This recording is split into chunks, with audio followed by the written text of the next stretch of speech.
The Reverend was respected by all until a chilling secret emerged from the misty moor.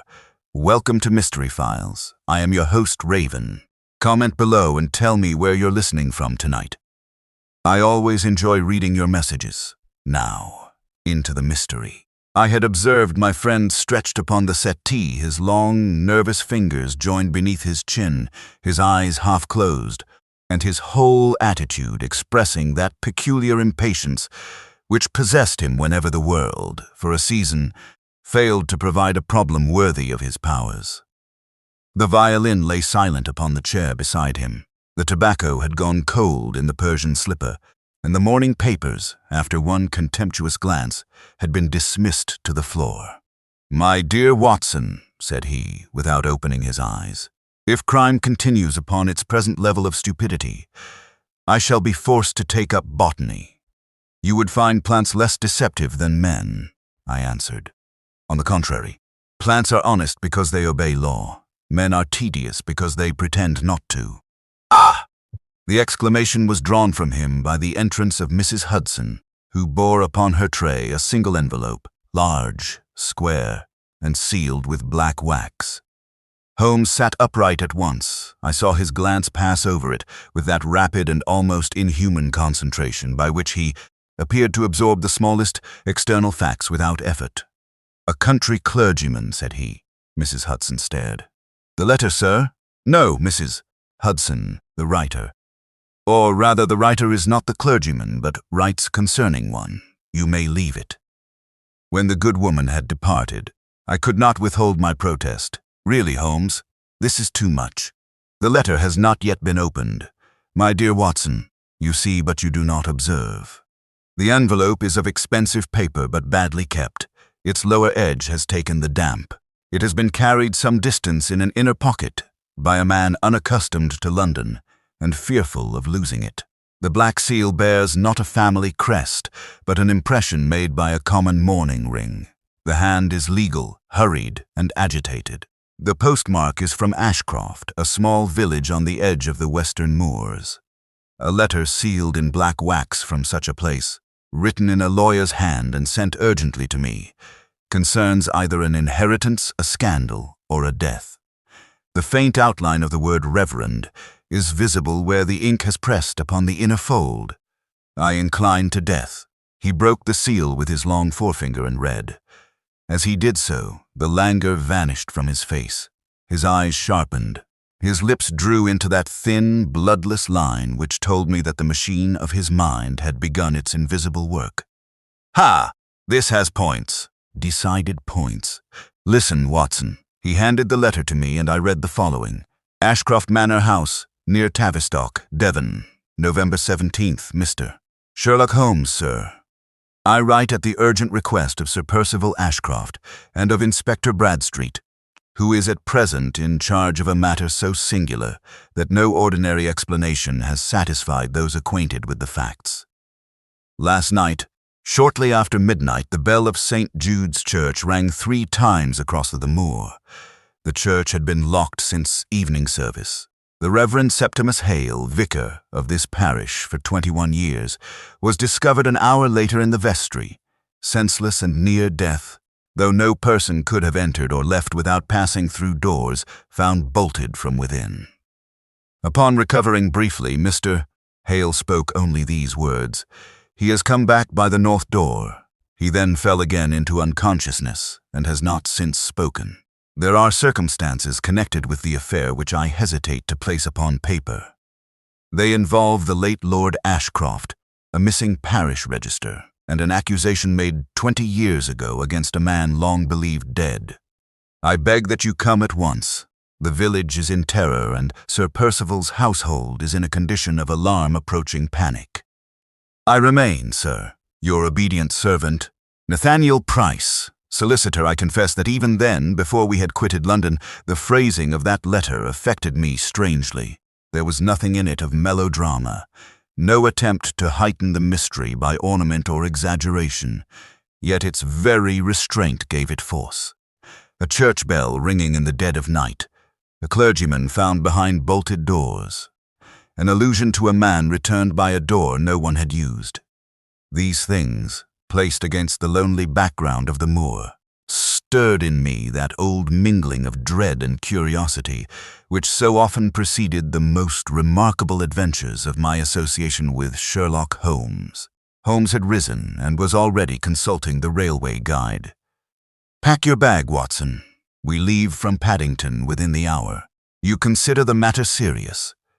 I consider it interesting, which is better. But if the doors were bolted from within, then either they were not, or the word within is being misused, or the bolting is part of the performance. You dismiss the supernatural explanation very readily. My dear fellow, I have never yet met a ghost who found it necessary to ring a bell 3 times before doing his business. There is also the phrase about the north door. Yes, that is the feature which gives the case its flavor. A dying or injured man rarely wastes words upon poetry. He has come back by the north door. Observe the construction. Not someone, not a man, not even a name. He, the Reverend Hale, believed his hearers would know whom he meant.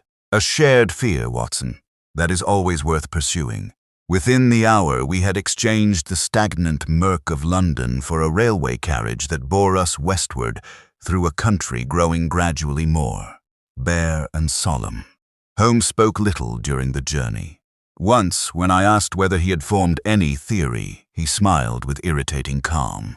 "I have formed 7. 6 are probably wrong, and the 7th is also wrong in some particular which I hope the Reverend Hale may live long enough to correct."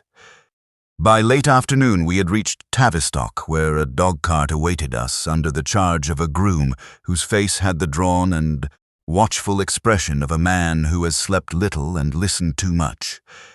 He touched his cap upon hearing Holmes' name, though his eyes moved past us toward the darkening road, as if he feared that something might have followed.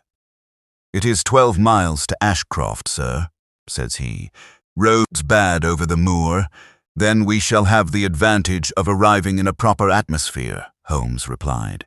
The drive that followed remains vivid in my memory. The last lamps of the town fell behind us, and the country opened into wide black distances. A wind moved across the heather, with a voice at once mournful and secretive. Here and there a low stone wall appeared and vanished in the mist.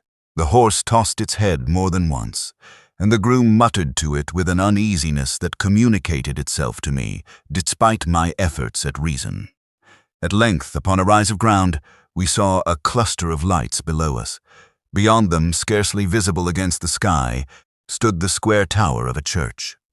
It was a squat, ancient structure, Norman in its lower stones, with a newer belfry rising above it like a stern finger lifted in warning. To the east lay the dark mass of Ashcroft Manor. To the west, the moor rolled away, empty and immense. As we descended, a sound came faintly upon the wind. It was not loud, indeed. Had the groom not pulled sharply upon the reins, I might have mistaken it for some trick of the weather.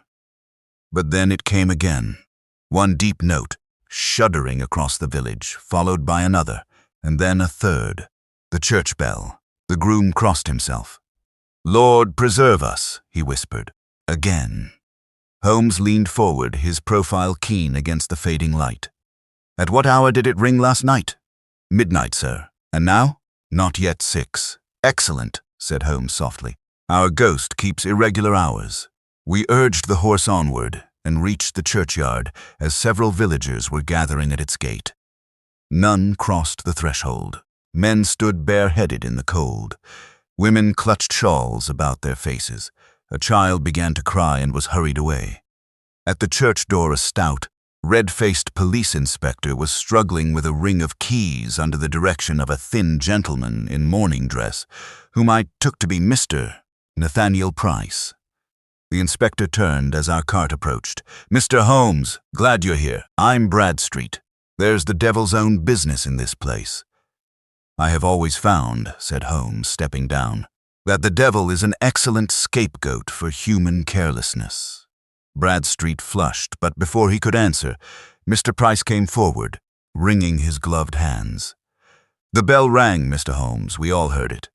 The church was locked. The key has been in my possession since noon." "Indeed."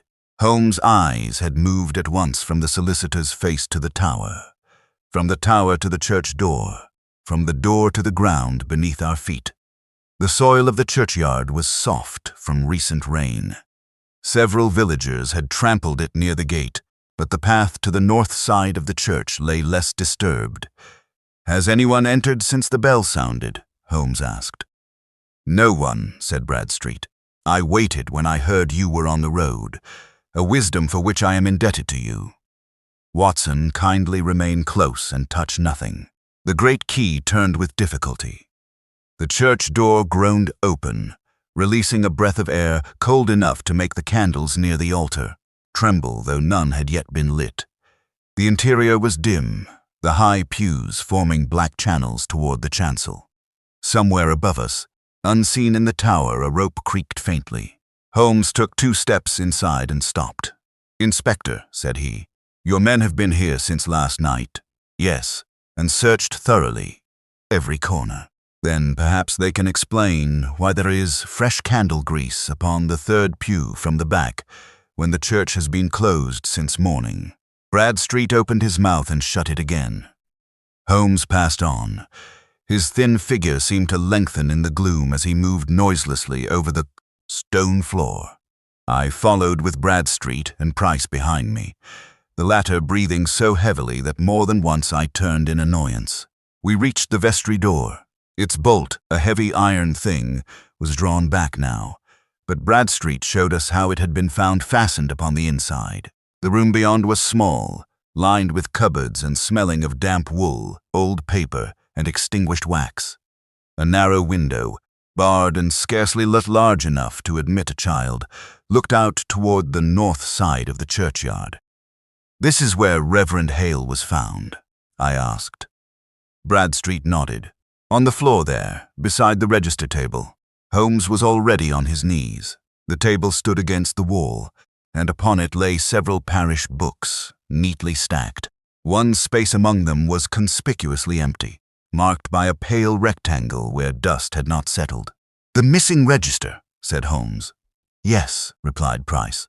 "The volume from 1869 to 1872. A curiously narrow appetite for a thief." Holmes bent lower.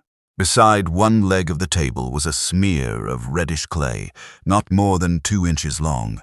Near the hearth lay a fragment of black thread. Upon the window-sill, caught in a splinter of wood, was something so small that I would never have noticed it had Holmes not removed it with his forceps and placed it in an envelope. "What is it?" I asked. "A fiber. From clothing. From something more interesting than clothing." He rose and examined the bolt, then the hinges, then the keyhole, through which no key stood. Finally he crossed to the window and looked out upon the darkening yard. "The north door," he murmured. Bradstreet shifted uneasily. "There is no north door, Mr. Holmes." Holmes turned slowly. "No north door, not now. There was one long ago, they say, but it was walled up before I was born." Mr. Price gave a sharp little sound, half cough and half gasp. Holmes' eyes came to rest upon him. "You were aware of this, Mr. Price? It is common village knowledge.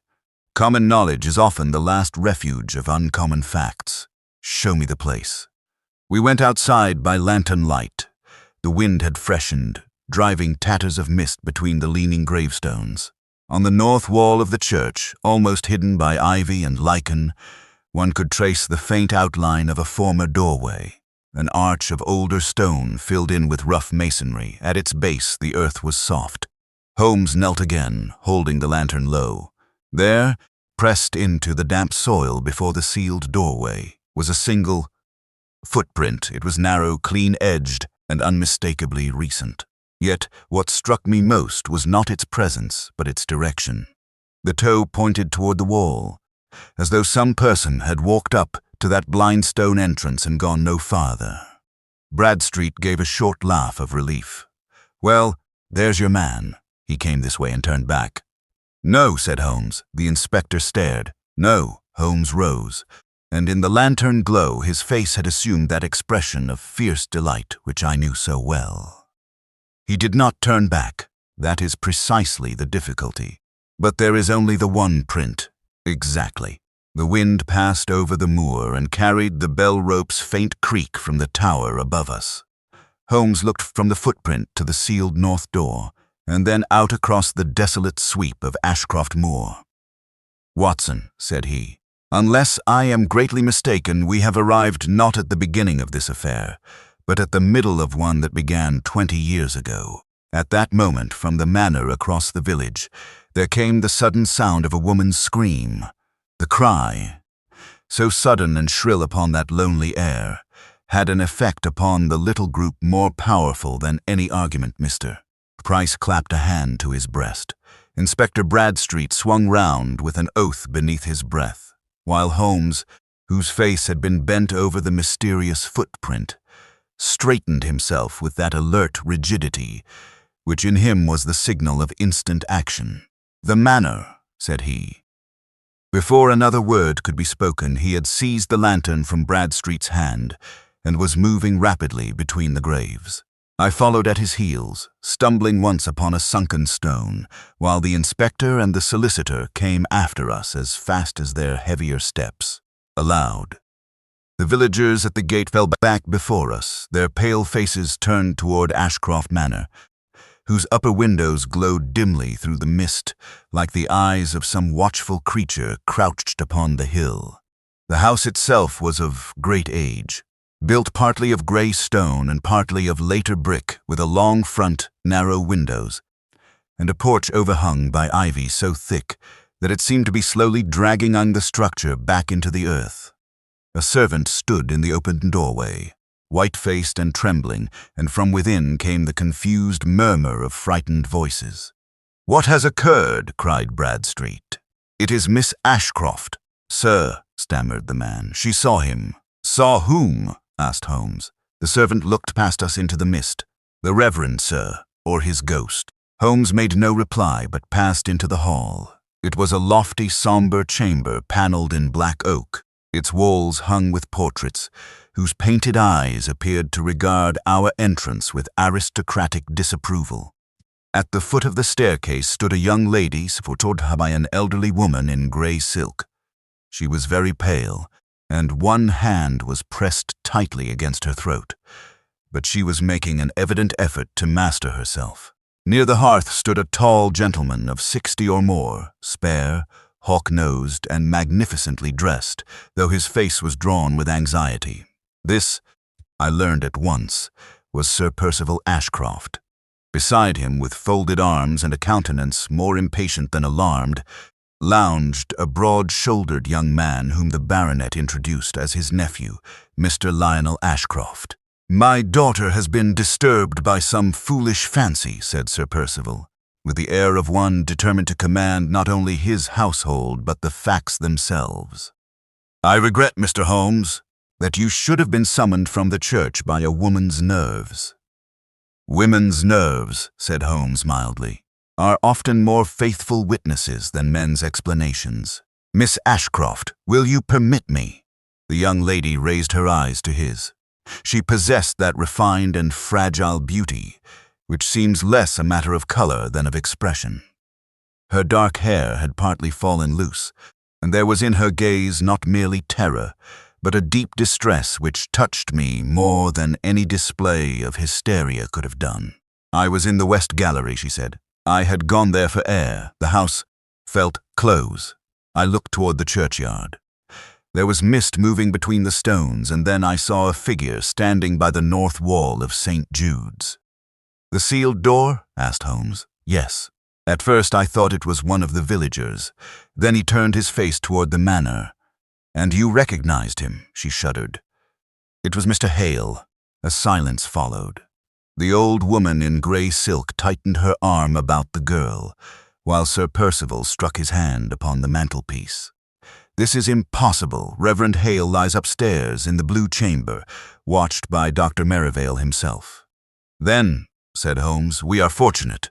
We may question both the witness and the impossibility." There was something in his dry tone which steadied the room. Even the servants, who had gathered in the passage, drew back a little less fearfully. Holmes turned first to the young lady. "You saw the face distinctly? For one moment?" The lantern light from the church door fell across it. Was it pale? Very. Did it move like a living man? I cannot say. It stood quite still. Was the figure wearing clerical dress? A black coat? I noticed the white at the throat. And then the mist crossed before him. When it cleared, he was gone, inclined his head, and to my surprise asked no further question. Instead, he turned toward Sir Percival. "Before I see Mr. Hale, I should be glad to know who besides your household was aware that I had been sent for." The baronet frowned. "Inspector Bradstreet, Mr. Price, myself, and perhaps 2 servants. Perhaps, in a house, Mr. Holmes, information travels." "In my experience," replied Holmes, "it also stops where fear begins. Who slept in the manor last night?" Sir Percival named them. Himself, his daughter, Miss Eleanor Ashcroft, his nephew Lionel, Mrs. Vale, the housekeeper, 6 servants, Mr. Price, who had remained after dinner, and the Reverend Hale, who had come from the vicarage to examine certain family papers. "At what hour did Mr. Hale leave this house for the church?" "At 10:30, said Price quickly. "I walked with him as far as the gate." Holmes' eyes rested upon him. "And you returned?" "Immediately." "With dry boots?" Price started. "I beg your pardon?" Holmes waved the matter aside as though it were of no consequence. "A habit of mine. I count the mud on gentlemen. It is sometimes more accurate than counting their words." Sir Percival's expression hardened. "Mr. Holmes, you will find that this family has already suffered enough from village gossip. I trust your investigation will not lend dignity to old slanders." "Old slanders have an inconvenient habit," said Holmes, "of surviving only when they contain some small, durable particle of truth. You mentioned family papers. Were they connected with the missing register?" The baronet's lips compressed.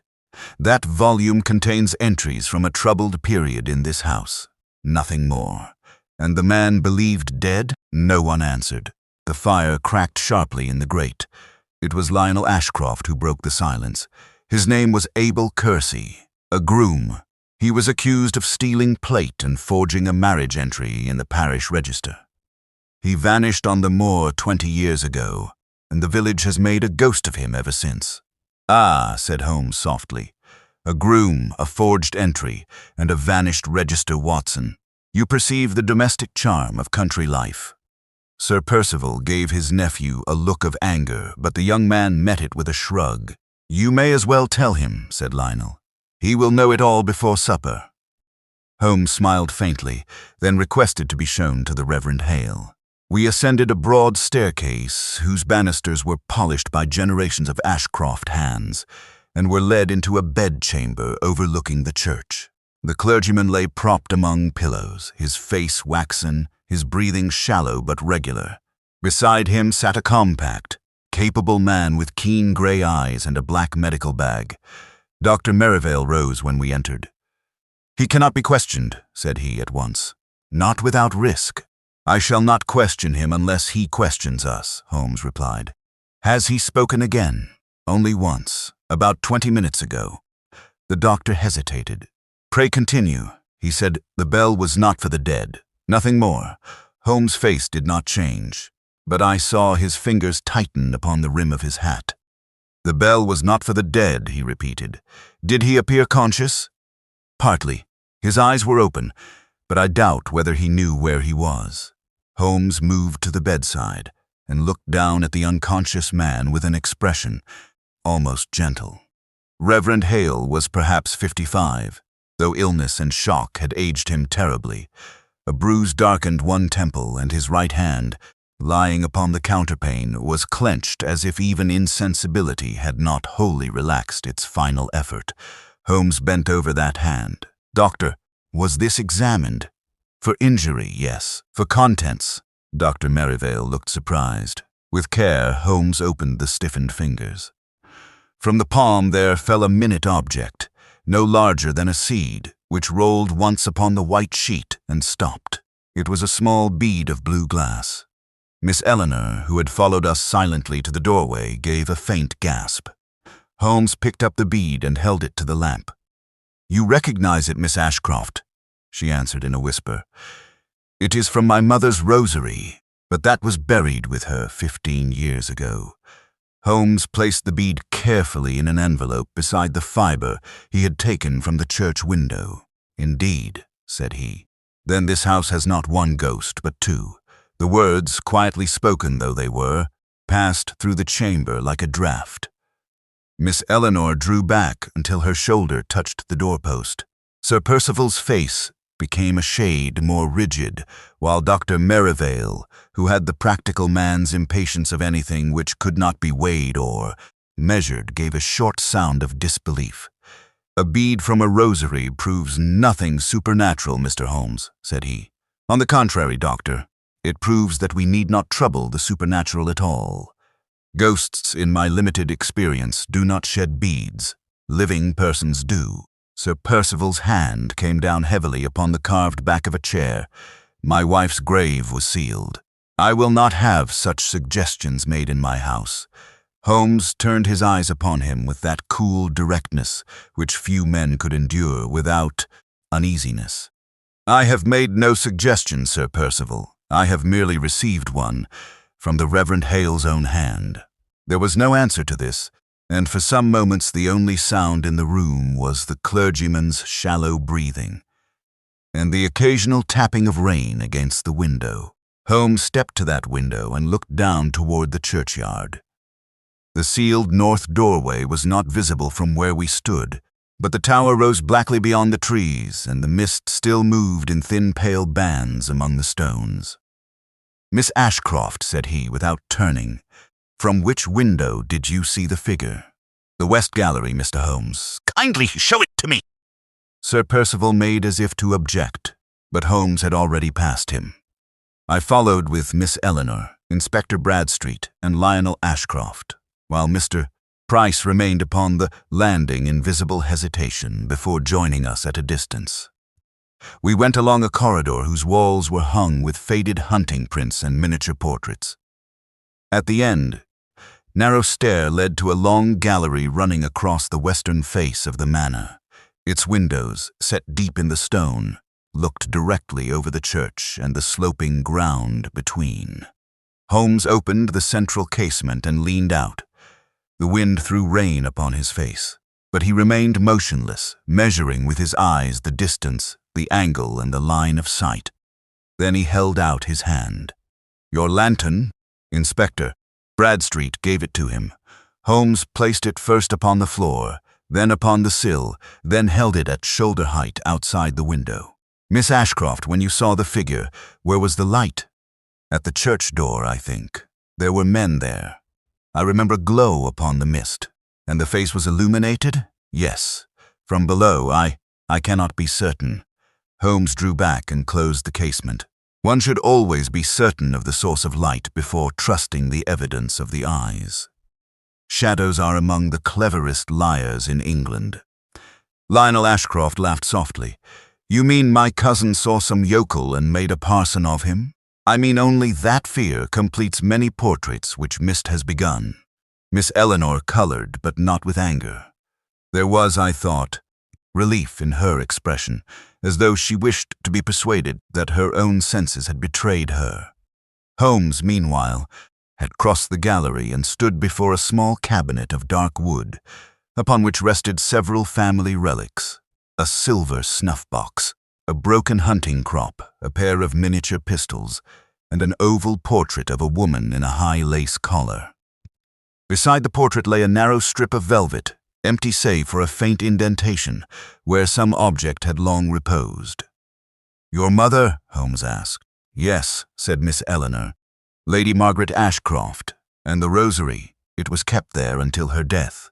She was received into the Catholic faith late in life, which displeased my father's family greatly. She wore the rosary always during her last illness. I was told it was placed in her hands before burial." "Told by whom?"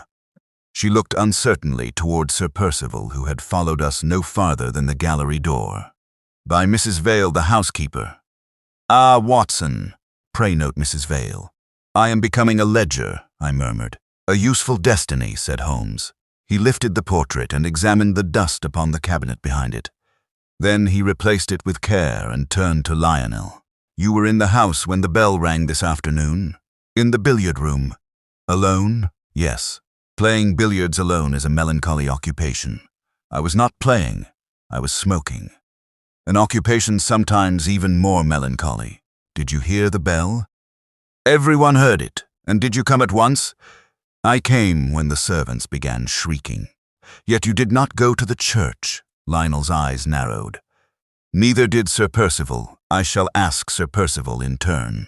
The young man's expression hardened, but he said no more. Holmes seemed satisfied, and with a sudden change of manner requested that Mrs. Vale be brought to us. She arrived with the composed distrust of an old servant who has seen generations of family trouble and has learned that truth is seldom rewarded. She was a tall, severe woman, her gray hair parted with mathematical precision and her hands folded before her black apron. You prepared Lady Margaret for burial? Holmes asked. I did, sir. Was the rosary buried with her? It was. You saw it placed in the coffin? I placed it there myself. Were the beads blue glass?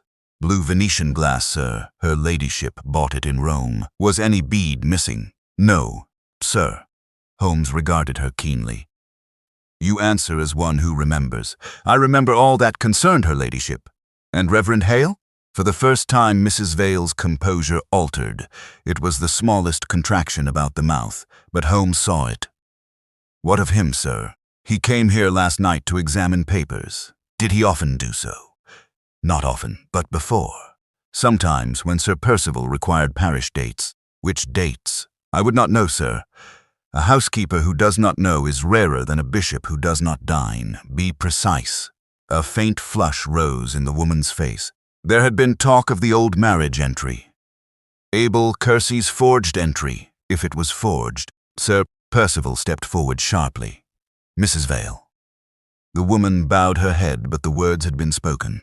Holmes appeared not to notice the interruption, though I knew from the gleam in his eyes that it had interested him greatly. If it was forged, he repeated. You knew Abel Kersey.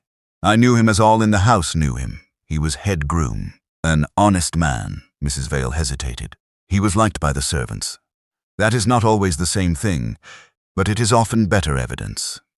What was the nature of the entry? Sir Percival's voice cut across the gallery. This has no bearing upon the assault on Reverend Hale. Holmes looked at him thoughtfully. Sir Percival, an injured clergyman, speaks of a man returned by a door that no longer exists. A register containing the years of that man's disgrace is stolen. A bead from a buried rosary is found in the clergyman's hand. If these things have no bearing upon one another, then coincidence has become industrious in Devonshire. The baronet's face darkened, but he mastered himself. The entry, said he coldly, purported to record a marriage between Abel Kersey and a woman of this parish. It was discovered after certain silver had vanished from the manor. Hale denounced the entry as false. Kersey fled, and the matter was closed. The woman's name? No one answered. Holmes's gaze moved from Sir Percival to Mrs. Vale, from Mrs. Vale to Miss Eleanor, and finally rested on Mr. Price, who stood near the stair. The woman's name, he repeated. The solicitor swallowed. Margaret Daintree.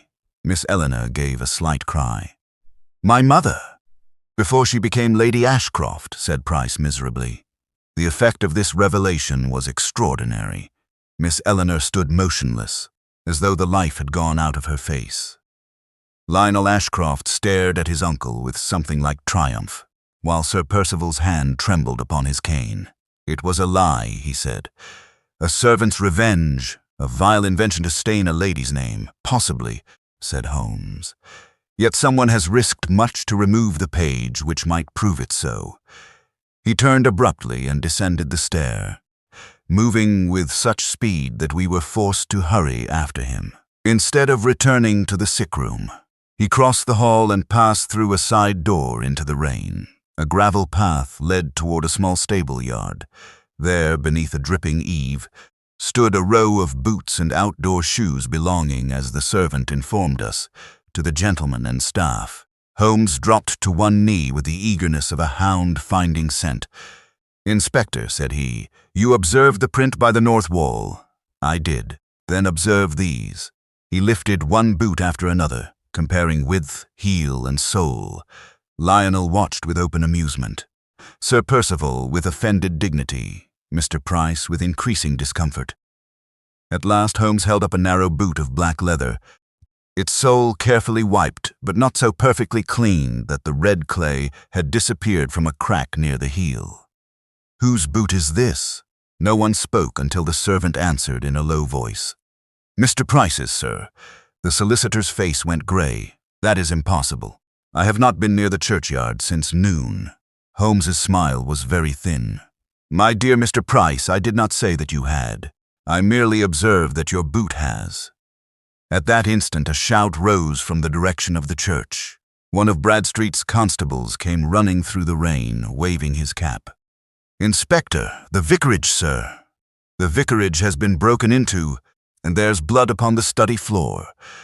Holmes thrust the boot into Bradstreet's hands. "Come, Watson," said he. "Our dead man, our ghost, and our solicitor must wait." The living criminal has made his second move. We hurried through the stable yard and out upon the road, the constable leading us at a pace which left Mr. Price far behind and caused Inspector Bradstreet to puff like a steam engine in difficulties. The rain had ceased, but the mist had thickened, so that the lamps of the manor were soon swallowed behind us, and the church tower loomed up only as a darker shadow among shadows. Beyond it, a narrow lane descended between stone walls toward the vicarage, a low ivy-covered house standing within its own little garden, not 50 yards from St. Jude's. The gate hung open. Holmes observed this before any of us had spoken. He checked for an instant, stooped and ran his fingers over the wet latch. "Opened hastily," said he. "Not broken. The person who entered knew the gate. Half the parish knows that gate," Bradstreet grumbled. "Then half the parish remains possible. That is progress of a sort." A young constable stood at the door, his face shining with rain and excitement. He had the confused air of a man proud of having discovered something dreadful, yet fearful that it might now prove less dreadful than advertised. "In here, sir," he said. "Study window forced, papers all about, and blood by the writing table." Holmes passed him without reply. The Reverend Hale's study was a small, book-lined room at the back of the house. It had that air of modest order which clergymen often contrive even among untidy possessions. Sermons, parish accounts, and theological works lay in disciplined piles. An old globe stood in one corner. Above the mantelpiece hung a framed engraving of Canterbury Cathedral. Yet this order had been violently disturbed.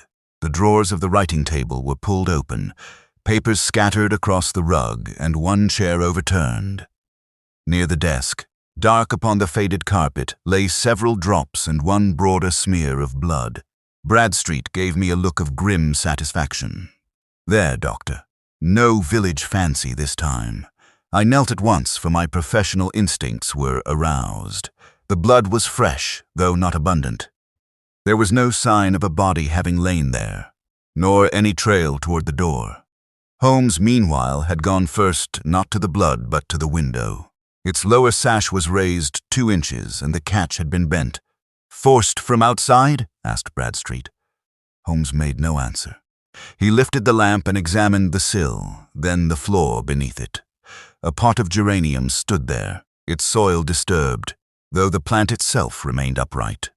He took a pinch of earth between finger and thumb, smelled it, and laid it upon a sheet of paper.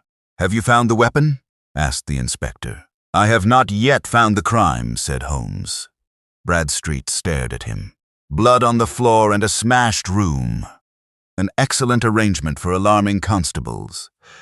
Whether it corresponds to an event is another question." He turned to the desk. The drawers had been opened, but not, as I noticed after him, in any true disorder. Certain bundles had been thrown down. Others remained precisely tied. The disturbance was dramatic rather than thorough. Holmes' eyes traveled swiftly across the chaos, then paused upon a square patch of dust inside the central drawer. "Something was kept here," said he. "Flat, about 9 inches by 6. A book, perhaps, or a packet of letters. The constable spoke eagerly. Mrs. Phelps says the Reverend kept his old parish correspondence there. Mrs. Phelps? The housekeeper, sir. She found it. At Holmes' request, the woman was brought in. She was a small, anxious person with red-rimmed eyes and trembling hands, and she curtsied repeatedly while protesting that she knew nothing beyond what she had already told the police. Reverend Hale, she said, had been carried to the manor after the events of the previous night, because Dr. Merivale thought it safer and warmer. She herself had remained at the vicarage until noon, then gone to her sister's cottage for several hours. On returning near dusk, she had found the study door open, the room overturned, and blood upon the carpet. Was anything missing? Asked Holmes. I could not say, sir. His Reverence kept many papers. The central drawer contained letters. Yes, sir. Old letters. He said once they were not to be touched. From whom? Mrs. Phelps pressed a handkerchief to her mouth. I do not know, sir. Holmes stepped closer. Mrs. Phelps, the truth has a way of becoming less comfortable the longer it is delayed. The woman looked toward Bradstreet, then back to Holmes. There were letters from Lady Ashcroft, she whispered. I saw Inspector Bradstreet's eyes gleam. Even to my slower mind, a chain seemed to be forming. Lady Ashcroft, once Margaret Daintree, the disputed marriage entry, Abel Kersey's disappearance, the stolen register, and now missing letters from the wounded clergyman's desk. It was as though every path led back to the same dark patch of history. Did Sir Percival know of these letters? Asked Holmes. I cannot say. Did Mr. Price? At that name she gave so visible a start that Bradstreet took a step forward. Answer, said the inspector. Mr. Price came here often when legal papers were being discussed. I heard voices once. His and the Reverend's. They were quarreling. Mr. Price said old sins should remain buried. Bradstreet slapped his notebook shut. That will do.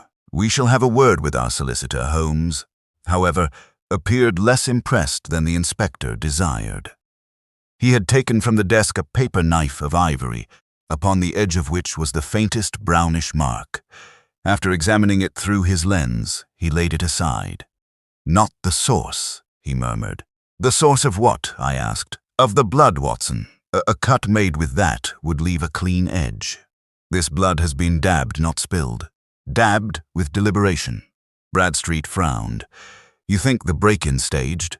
I think someone wished us to think of violence before we thought of theft. But there was theft. The letters are gone. So Mrs. Phelps believes. That may even be true. He moved suddenly to the hearth where a small fire had burned low. Among the grey ash lay several blackened fragments. Holmes lifted one carefully with the tongs and placed it upon the blotting paper. By holding the lamp at an angle, we could make out upon the charred edge a part of a word. Kersey, cried Bradstreet. There's the dead groom again. There is his name, certainly. And Price's boot at the north wall. Price quarreling about buried sins. Price sending for you to make himself appear innocent. It hangs together. Many foolish things do, said Holmes. The inspector colored. You are not suggesting I ignore evidence. I suggest only that you distinguish evidence from invitation. He returned to the window and, with the air of a man completing a private calculation, placed one hand upon the sill and the other upon the bent catch. Then he did a curious thing. He lifted the sash not upward but inward with a slight pressure upon the frame. The whole lower portion shifted in its casing. Rotten wood, said I. Partly. But see here. Within the frame, where no casual glance would have discovered it, lay a thin line of red clay, pressed flat as though by the edge of some instrument. It was the same color as the smear we had seen in the vestry, and the fragment upon Price's boot. Holmes scraped a little into envelope. Inspector, keep Mr. Price available, but do not arrest him. Bradstreet looked outraged. Why not? Because if he is guilty, he is useful free, and if he is innocent, he is more useful still. At that moment, there came from outside the sound of wheels grinding upon the lane. We turned as a closed carriage halted before the vicarage gate. A man descended, wrapped in a traveling coat, with his hat pulled low against the mist. He spoke briefly to the driver, then came up the path with the assured step of one who knows the place well. Mrs. Phelps gave a small cry. Holmes glanced at her. "You know him? It is Mr. Silas Kersey," she said faintly, "Abel Kersey's younger brother." The newcomer appeared in the doorway, rain shining upon his shoulders. He was a lean, dark man of perhaps 45, with deep-set eyes and a face in which hardship had carved patience into bitterness. His gaze moved from Bradstreet to Holmes, then settled upon the blood-stained carpet. "I came as soon as I heard," said he. "If Reverend Hale dies, he dies with my brother's truth still locked in his mouth." Holmes' eyes narrowed with sudden interest. "Then, Mr. Kersey," said he, "you arrive at a most convenient hour." We were just beginning to wonder whose truth had been stolen. Silas Kersey did not at first appear disposed to answer. He stood just within the study doorway, the rain still dripping from the brim of his hat, and regarded Holmes with a look in which suspicion and long-nursed injury were strangely mingled. His eyes were those of a man who had learned to expect contempt before it was offered, and who therefore resented even civility as though it concealed an insult. "My brother's truth?" said Inspector Bradstreet briskly, taking up the phrase with the satisfaction of one who sees his path opening before him. "That is a large expression, Mr. Kersey. You had better explain it." Silas removed his hat and held it before him in both hands. "I have explained it these 20 years, Inspector, and no gentleman cared to listen. Abel was no thief. He was no forger. He was a proud man, and a reckless one, perhaps, but he loved Miss Margaret Daintree before ever she became Lady Ashcroft, and she loved him." "Be careful," said Bradstreet. "You are speaking of the dead. I have done little else." There was a dignity in the answer which impressed me despite myself. Holmes had drawn aside and was watching the man from beneath lowered lids. His long fingers toyed with the little envelope in which he had placed the scrap from the vicarage hearth, and I knew that no inflection of Silas Kersey's voice escaped him. "You came to Ashcroft because you heard Reverend Hale was injured?" Holmes asked. "Yes." "From whom?" "A message reached me at Exeter this morning." "Written?" "Telegraphed." "Have you it?" Silas produced a folded slip. Holmes took it, glanced at it, and passed it to me. It contained only these words: "Hale struck down. Register gone. Come if you want. Abel cleared." There was no signature. "Curious," said Holmes. "A summons without a sender. You obeyed promptly. I have waited 20 years for such a summons. And during those 20 years, where have you been?" "Canada for 12 of them. Then Bristol. Lately Exeter." "Why return now to this neighborhood?" "I did not return. I was called." Bradstreet gave a dry little cough. "And very conveniently you appear just after a second crime." Silas' dark face flushed. "I have committed no crime." "Where were you last night at midnight?" "At the King's Arms in Exeter. There are men there who saw me. And this afternoon when the bell rang, in the train between Exeter and Tavistock." Holmes turned sharply. "You heard of the bell?" "The driver told me as we came from Tavistock. It has frightened the village again," he said. "Again?" Silas's mouth tightened. "The bell rang the night Abel vanished." At this, even Bradstreet's bustling pencil paused upon his notebook. Mrs. Phelps, who had been hovering near the hearth, sank into a chair and covered her face. "Pray continue," said Holmes softly. "It was never put in the papers. Sir Percival saw to that. On the night Abel disappeared, St. Jude's bell rang 3 times at midnight. By morning, Abel was gone, the silver was said to be missing, and Reverend Hale declared the marriage entry false." "Was there in fact a marriage?" "My brother swore to it in a letter to me. He wrote that Miss Margaret had married him secretly in St. Jude's with Reverend Hale as witness. She was of age, but poor, and Sir Percival wanted her for himself. There had been pressure. Threats, maybe. Abel feared the register would be tampered with. And did you preserve that letter?" For the first time Silas's gaze faltered. "I had it. Had. It was stolen from my lodgings 6 months ago. Bradstreet gave an exclamation of impatience. Always stolen. The register stolen. The letters stolen. Every proof stolen. It is a neat arrangement for a story that cannot be tested. Silas turned on him fiercely. Then test this. When Abel vanished, they said he fled across the moor. But his watch was found 3 days later beneath the yew tree by the north wall of the church. Not on the road, not by the stables, by the walled door. Holmes' eyes gleamed. Who found it? I did. I was a lad of 17. I took it to Reverend Hale, and he turned white as paper. He said I must never speak of it if I valued my mother's peace. And you obeyed him. My mother was dying. There was a silence after this simple answer, and in that silence the room, with its overturned chair and artificial disorder, seemed to grow more oppressive. It was no longer merely the study of a wounded clergyman. It had become the chamber in which some old wrong, long denied and buried under respectable phrases, had forced its way once more into the air. Holmes stooped and picked up a torn scrap of paper from beneath the edge of the rug. He held it close to the lamp. It appeared blank to me, save for a faint yellow stain. "Watson, your medical opinion blood?" I examined it. "No wax, I think. Yellow sealing wax, precisely and recent." Bradstreet frowned. "What of it? Possibly nothing. Possibly the first honest thing in this dishonest room." He placed the scrap carefully into another envelope. Then, turning to Mrs. Phelps, he asked whether Reverend Hale kept sealing wax in his study. She answered that he used only red wax for parish certificates and black for funerals. Yellow she had never seen. Holmes appeared satisfied with this negative information. He moved next to the mantelpiece, upon which stood a small brass clock, 2 candlesticks, and a framed photograph of Reverend Hale in younger days, standing beside a group of village children. He lifted the clock, examined the dust beneath it, and replaced it a fraction of an inch to the left. "Someone has handled this," said he. "The burglar, perhaps," said Bradstreet. Then he was a burglar of delicate sentiment, for he wound the clock. Mrs. Phelps looked up in surprise. "It had stopped yesterday morning, sir. His Reverence forgot it, and now it is running. Observe, Watson, that the hands stand at 10:30, while the mechanism has not run down. It was set, not merely wound." "By whom?" I asked. "That is the question which the criminal has kindly asked us to ask."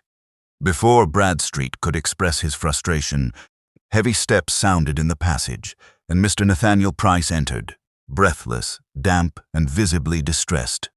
He glanced first at Silas Kersey, and the expression that crossed his face was not fear alone. It was recognition sharpened by dread. "You," he said. Silas smiled without warmth.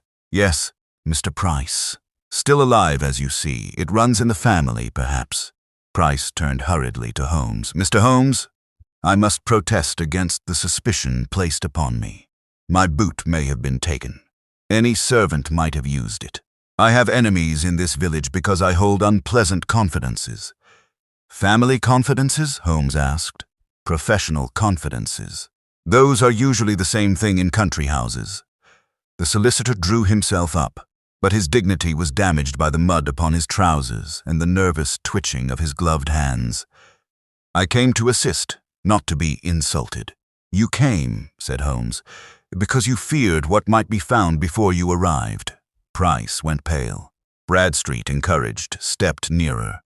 "Is that so, Mr. Price?" "No, I came because I was summoned from the manor." "By whom, Sir Percival?" Holmes' eyes rested upon him. "At what time?" "Soon after Miss Ashcroft's alarm." "Strange," said Holmes, "for Sir Percival was with us when that alarm occurred, and I heard him send no message." Price opened his mouth, closed it, and looked helplessly toward the window as though escape might lie there. It was Silas who spoke next in a low, bitter voice. He was always useful to the Ashcrofts. Lawyers are good masons when a family needs a wall built over a door. The phrase had scarcely left his lips when a gust of wind passed along the lane and shook the loose sash behind the desk. The lamp flickered. Somewhere beyond the vicarage, from the direction of the church, came a faint metallic tremor. Not a full stroke of the bell, but the shivering murmur of a great weight disturbed. Holmes lifted his head. No one touched that window. He crossed the room in 3 strides and threw up the sash. The garden outside lay blurred with mist. For several seconds we heard only the dripping of water from the eaves. Then from the darkness beside the hedge, there came the sound of feet running over wet grass. Bradstreet sprang toward the door. After him. But Holmes caught his sleeve. "No, Inspector. Not yet. Not yet. The man is escaping." "The man," said Holmes, listening intently, "has done exactly what I hoped he would do." We stood silent, astonished by his restraint. Then he leaned far out of the window and drew in, from a nail beneath the sill, a length of thin black cord. Fastened to its end was a small iron hook, newly scraped bright at the point. Holmes held it up in the lamplight, and upon his face there was that sudden hawk-like look which always told me that the darkness before us had begun, for him at least, to take shape. "Watson," said he, "we have been invited to believe in ghosts, theft, old scandal, and attempted murder. I begin to suspect that the humblest object in this room, the stopped clock, may prove more eloquent than all 4. Holmes' words were scarcely spoken before every person in the hall seemed to turn, as if drawn by one cord, toward Miss Eleanor Ashcroft. She stood upon the lower stair, her hand resting upon the banister, her face pale but composed.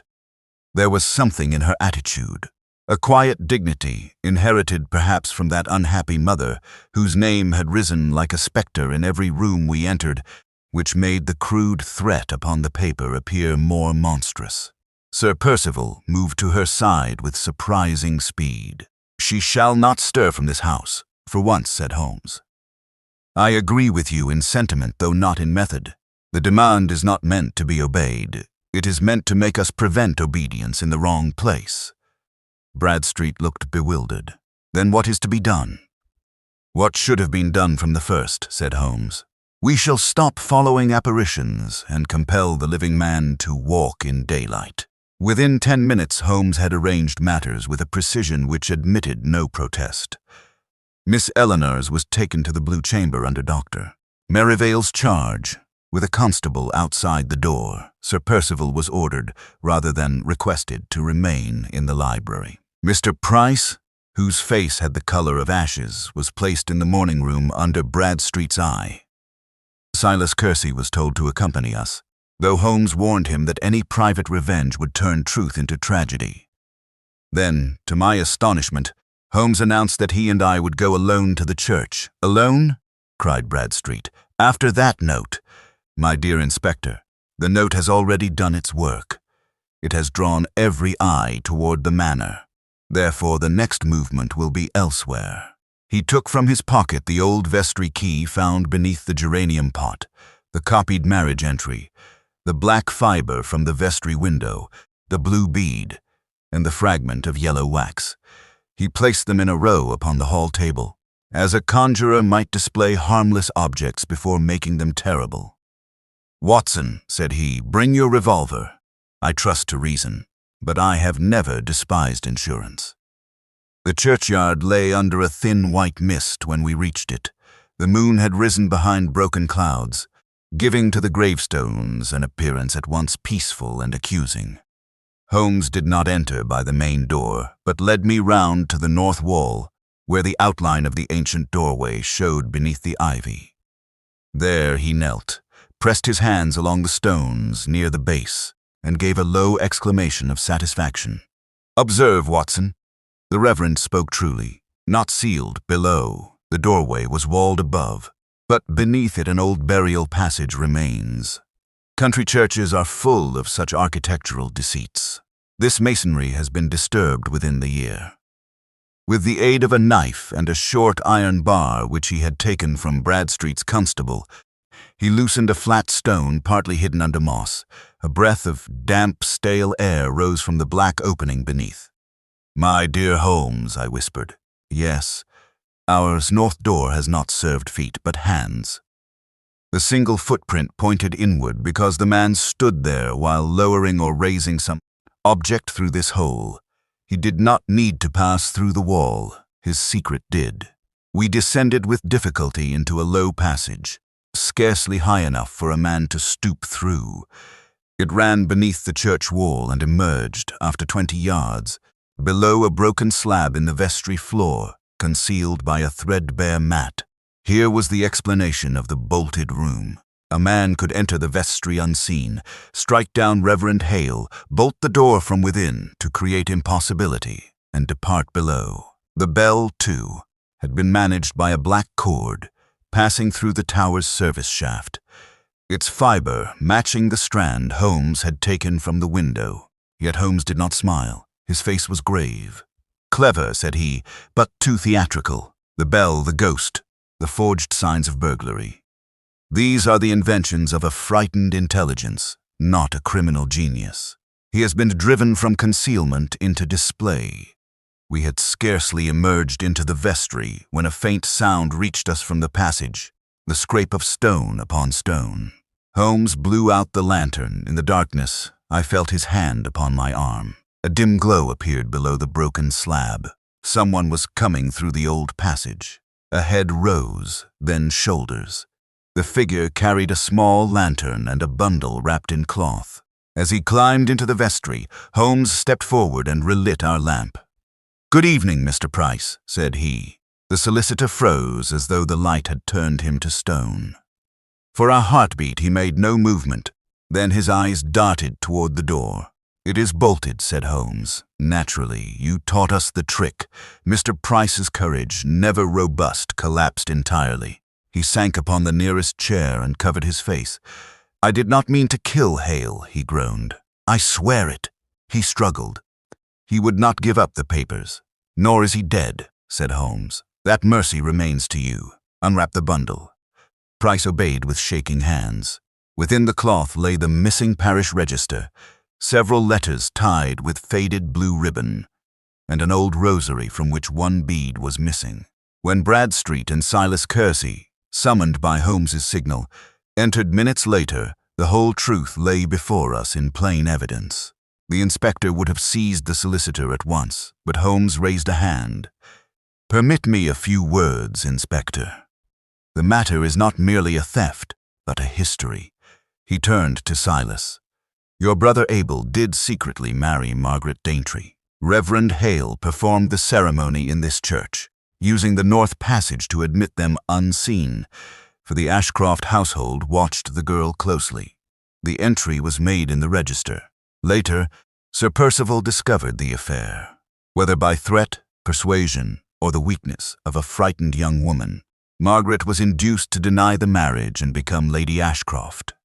Abel was accused of theft and forgery. He vanished, but he did not flee. Silas' face had gone white.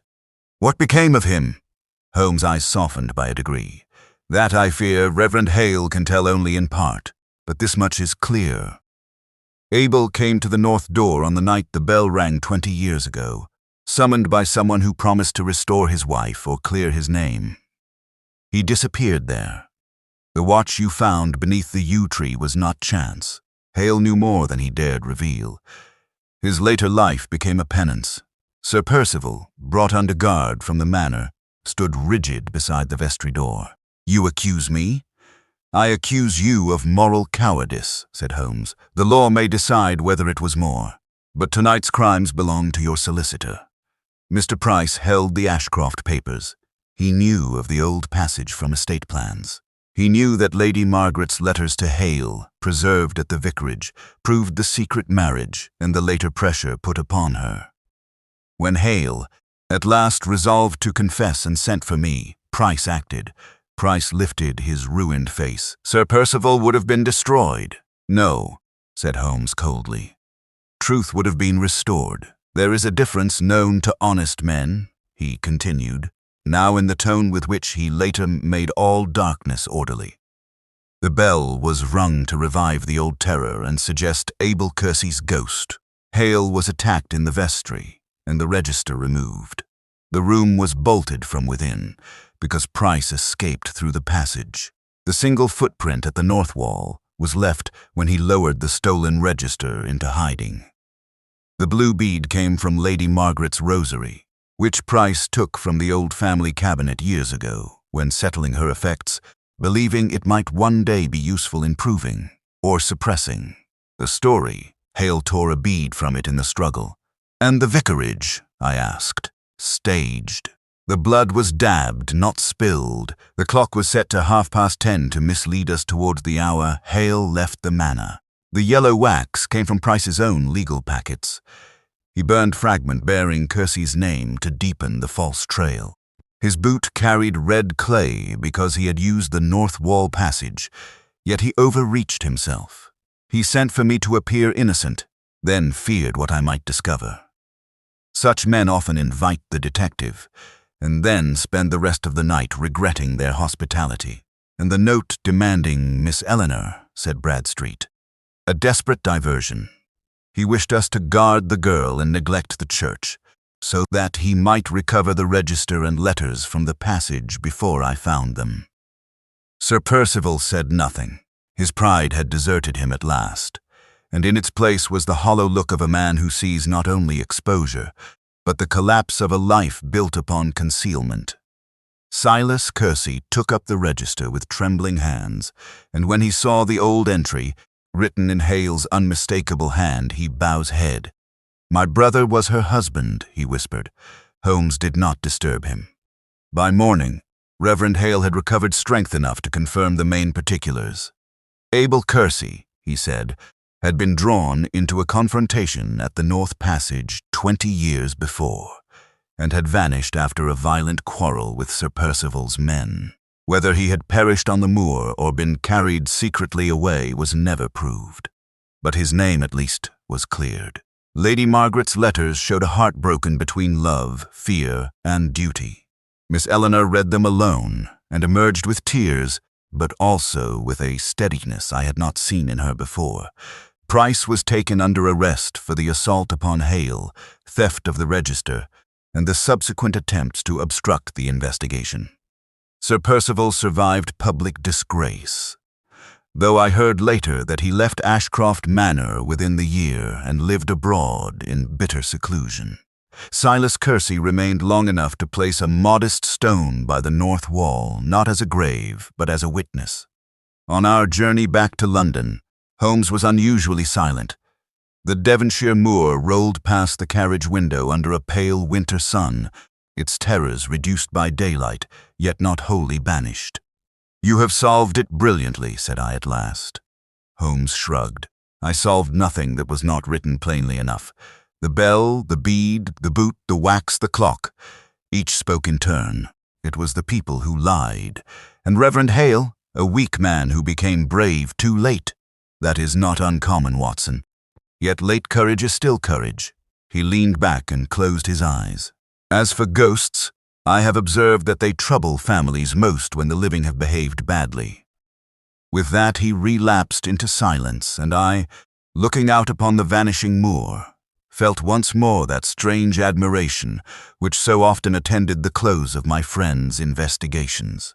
For where others had seen a phantom at a sealed door, Sherlock Holmes had seen only the footprints of guilt, and had followed them, step by step, until the dead themselves seemed almost to receive justice.